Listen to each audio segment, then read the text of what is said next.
Forgive me for putting an episode together very quickly. It's just I don't know a better way to reflect on multiple conversations I've had in recent days, let alone today. Zoom calls, in-person meetings with people that will remain nameless, because I don't want to make this about individuals or even about. It's not a personal thing. It's more really what's at stake. And I'm going to just bring up a few examples of what I'm talking about. I've met with many people that insist on elections next year happening on time, October 17 parties shining, promoting them as much as possible, and getting the diaspora to vote and register en masse. And it's a noble goal. I think it's the right thing to do. I also think that it is equally foolish to assume that anyone who wins next year will have any practical agency in this country. And I mean this. This country is not designed, as it is right now, for reformers. And that's not because of the system. It's not because of our sectarianism. It has nothing to do with long-term systemic failure. It has to do with geopolitics. The problems begin in 1970. Sovereignty is key. It's not a slapstick word. It's where you have a country that functions on its own, has no foreign interference, has no regional battle happening within its borders, doesn't host a proxy army either. Hezbollah is not a militia, it's a proxy army based in Lebanon, sponsored by Iran. Good people, next year, even if they win, let's go crazy. Let's say a third of the parliament next year is October 17 inspired. If you include Kataib, the number could go even larger. Let's be extremely optimistic. The ability for them to make changes in this country, to make structural changes, is zero.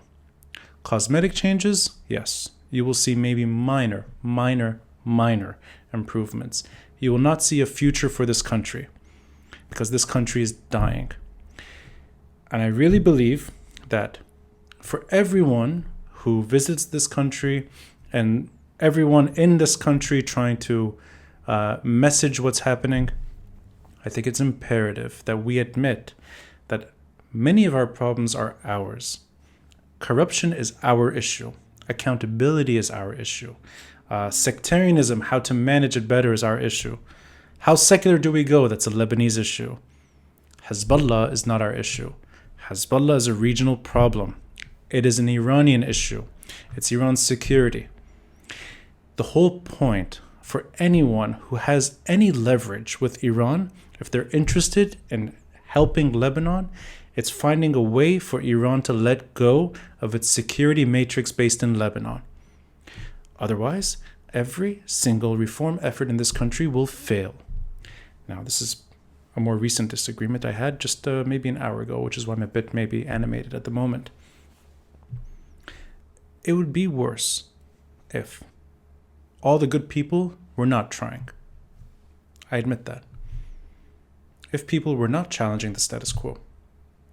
If relatives of assassinated politicians, if the port blast victims, the relatives of the victims, loved ones, if they were not still trying, yeah, we'd be in a worse state. The narrative would be completely dominated by Hezbollah. If there was no pushback against what Hezbollah has done in this country, vocally, online, media, whatever, protests on occasion, yes, the narrative would be theirs entirely. So I'll admit, I live in this world. That's my only influence, is narrative. Narrative is not enough. Narrative does not get agency, does not acquire agency, doesn't even get you that far other than persuasion, which is important, but persuasion is not structural changes. It's not ending Lebanon's battlefield predicament. Persuasion doesn't even get you to prevent international terrorism. It has no influence over the decisions taken to park ammonium nitrate in Beirut.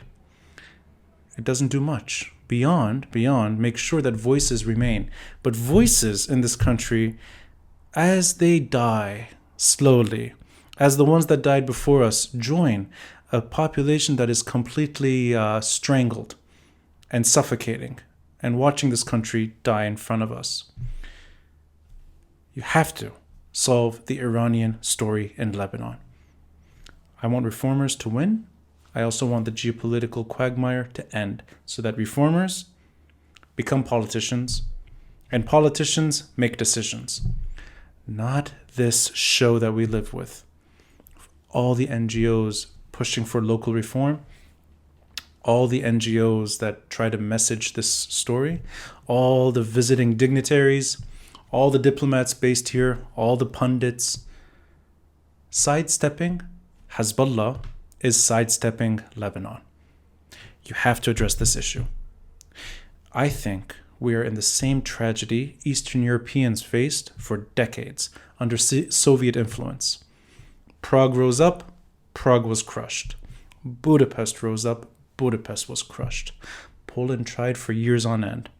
Many countries tried. It wasn't until 1989.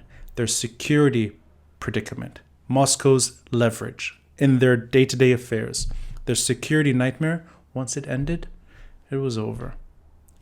32 years ago, end of this month, Berlin Wall is chipped away. Ta'if Accord is signed. Also, Lebanon's independence is approaching. Look at where East Berlin is today. Look at where East Germany is today. Look at what reformers do in East Germany. Look at what reformists do throughout the former Eastern Bloc. And look at what happens to reformers in this part of the world.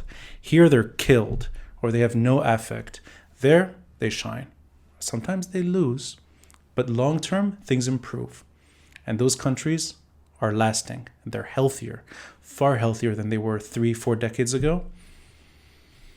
And look at us, slowly dying.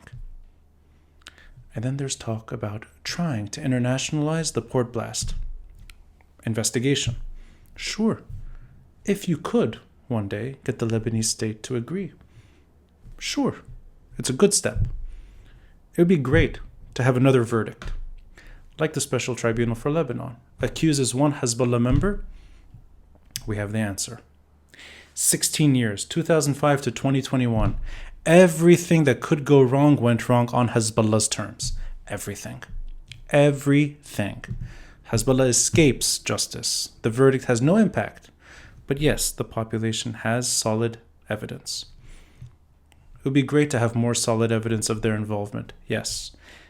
But if it's about ending impunity, and if it's about ending this geopolitical disaster, so that an internationalized investigation, a potential tribunal, also allows for justice to take hold and structural reform. If that happens, then yes, we're moving in the right direction. If it's just about talking and having one side of it working while the other side completely fails, you're witnessing the end of Lebanon. And if one day the temperature goes down because Iran is extremely unpopular here and Hezbollah cannot survive a civil war in this country, you'll see Russian-backed Syrian influence. And they will be the opposition to Iran in this country. And that's just the death knell of what I call Lebanon. And I know what my parents referred to as Lebanon and what my grandparents once loved. On that note, thank you.